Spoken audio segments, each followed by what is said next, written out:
Hey guys, here today showing you how to do brakes on the 2008 Lexus ES350. This would be the same process from, I believe, 2006 through 2012-ish. I think that's the year range of this car. However, this will probably work for Toyota Camrys as well, probably Corollas, all the Toyotas from about that time frame with these type of calipers on them and this type of setup. This is just a single piston sliding caliper, so this will probably work for all of those. As you can tell, I already have the car up on jack stands, so I'm just going to get right into the business. So the first thing I like to do when I'm working on any of these, obviously I'm working on the left side of the car, is to I like to just turn the wheel towards me. That way I can clearly see what I'm doing with the caliper. Then when I'm done, I'll go on ahead and put it back straight. But yeah, just working on it like that. First thing you'll need to do is to remove the caliper bolts, which will be this bolt up here on top, which is a 14 millimeter, and this bolt right here, which is also a 14 millimeter. Now you don't want to leave these, you don't want to leave the caliper hanging just by the brake line, so most of the time I just take it and hang it up here on top of the strut. It kind of just hangs up there. Alternatively, you can use a bungee cord or shoestrings or whatever you want to use to hold it up, zip ties, that's fine, whatever works. But I'm going to go ahead and remove these two right here.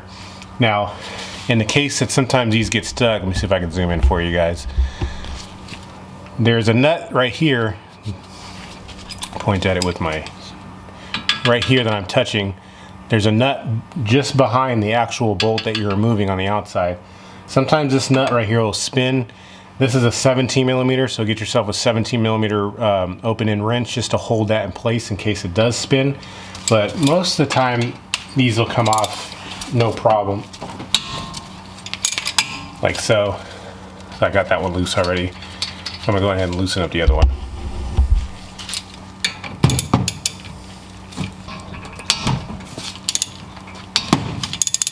Like so.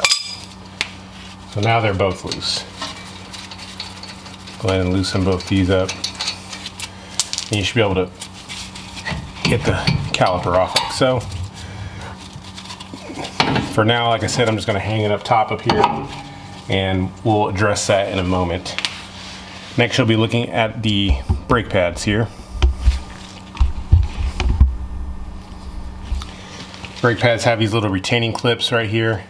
You just need to just simply pop those guys off. You need to save these because you will be using them on the new pads.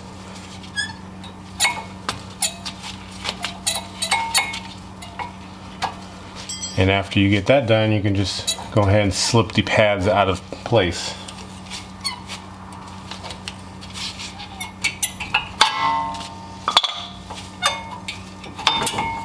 Just like so.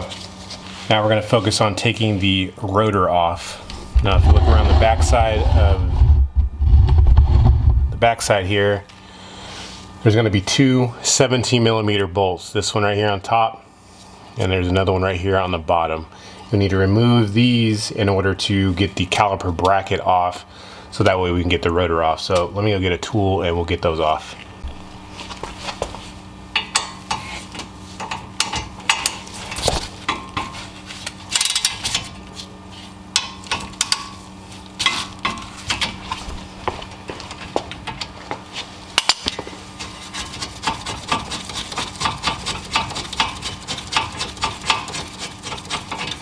Got the bottom one out. Let's go ahead and remove the top one.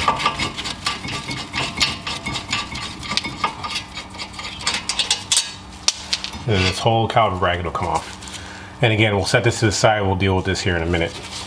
Okay, so the next thing we need to do is to get this rotor off. Now, sometimes rotors will have retaining screws on them to hold them on. In the case of this car, it doesn't. Most of the time I can just get away. If you're lucky, this rotor will just fall right off. However, most of the time that's just not going to happen, because especially if you're a little bit of a rusty area, the hub tends to rust to the hub. Or excuse me, the rotor tends to rust to the hub. So what I like to do is to get myself a hammer, and I will hit the rotor not out here, but just right here in between the studs, and most of the time that'll knock it loose. If not, I can give you a different way to get the rotor off. So remember, we're gonna hit right here in the middle, in between the studs. If you think that you're going to miss, then go on ahead and thread one of these lug nuts back on. That way you don't hit the threads by accident. But I should be all right.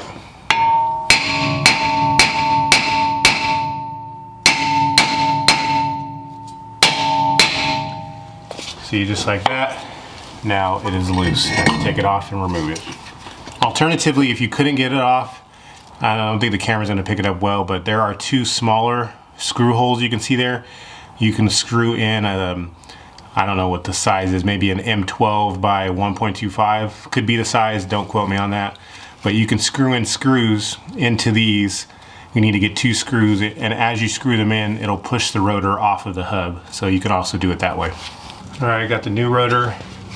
And these new rotors have a coating on them that'll get removed once you brake. So I don't need to use any brake cleaner on these. But you just slip this straight back on into place. I use a lug nut to hold it on there so it doesn't, you know, fall off. And we can just leave that how it is for now. Now we're going to turn our attention to the brake caliper bracket. Okay, so we got the brake caliper bracket here. Now you want to remove these pins. If you remember, these are the ones that the 14mm bolts came out of. You want to go ahead and remove these because you need to re-grease them. You can just simply pull them out. Some of them are kind of hard to get out, but just pull it out just like so. I don't think that's going to focus on it, but you can just pull it straight out of the rubber. Get yourself a rag and wipe them off. Wipe all the old grime and grease off of them. Then you're going to get yourself some new grease. I'm using wheel bearing grease. Just get some new grease, just rub it all on the pin. You know, make sure you get a good amount on there, and you just simply slide those back into place into the bracket. Just like so. I just push it back in there so that way these are free to slide and they're not all stuck. That's all you got to do with this. Same thing when you do the other side. Let me go ahead and pull the other one out.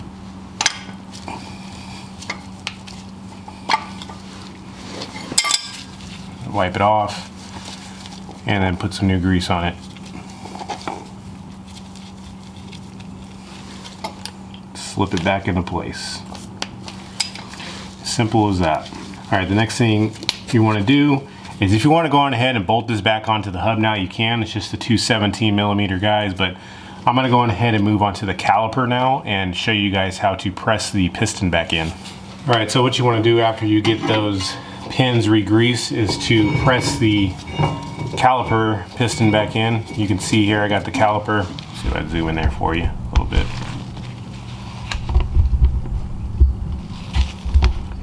So you can see I got the caliper here. All I'm using is this a cheap $10 tool from your local parts store. It's just this guy right here. It just spins in. You put the old brake pad in place right here, and then you'll just turn this over here, and as you're turning it, it's going to push the brake piston back in, the caliper piston. So you'll pretty much just push this all the way back in until it's flush. That way when you go to install this caliper, it'll clear the new brake pads, because obviously those will be a lot thicker than your current worn out pads are. You can get this tool at any parts store. There are also different kinds of tools that do the same thing, just whichever one you want to buy. Well, as you can see here, I got the piston all the way back in. So I'm gonna go ahead and hang this back up and install the brake caliper bracket. All right, going to put this back into place. Remember, it's held on by two 17mm bolts.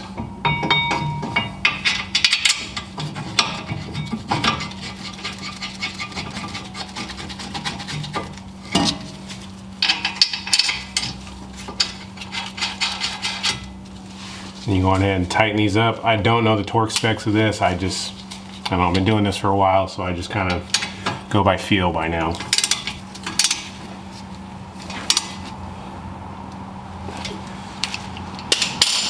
All right, now we can go on ahead and install the brake pads. Okay, so just a quick note when you're looking at the new brake pads, obviously the new brake pad is on the right and the old one is on the left. Make sure that you match up your brake pads and make sure that they're the same dimensions, so that way you know that they'll fit. Now the new pads don't come with wear indicators. That would be this thing right here at the top. See this little clip? I could just use this flathead screwdriver to pop that off. And you want to transfer that over to this one. Same on the other pad, it also has a wear indicator. You just want to make sure that they are clipped into the correct spots so that you're putting this back together the exact same way you took it off. So I'm going to go ahead and transfer those over, and then I'll install the brake pads.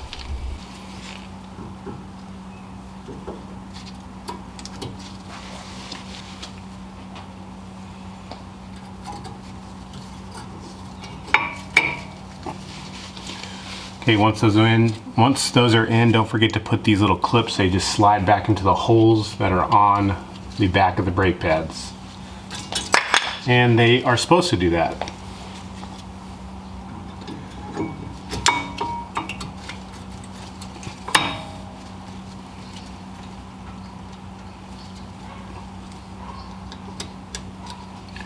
They're actually supposed to keep the brake pads from rubbing on the rotors. So you might have to hold this with your hand pinched tight until you go on ahead and get the caliper installed, which I'm going to do now. Just bring the caliper down here to make sure that I can get them into place.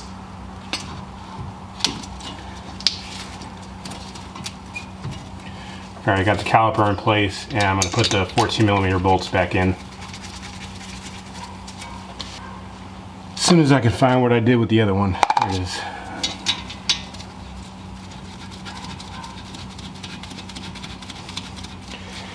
And like I said, these might spin on the inside. Just make sure you hold them. But you just tighten up these 14mm bolts again.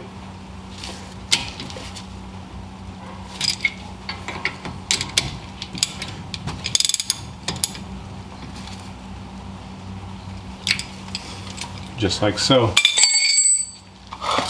So after this, I would go inside and pump up the brake pedal with the car off, just to make sure you get the piston pushed back out onto the pads. And then you just go on ahead and do the other side, and it's the exact same as this side. So if you have any questions or comments, just ask them in the section below. And if it's your first time on the channel, as usual, thanks for stopping by. Don't forget to hit the like button. Don't forget to hit the subscribe button on your way out. I appreciate you guys watching the videos, and I will see you next time.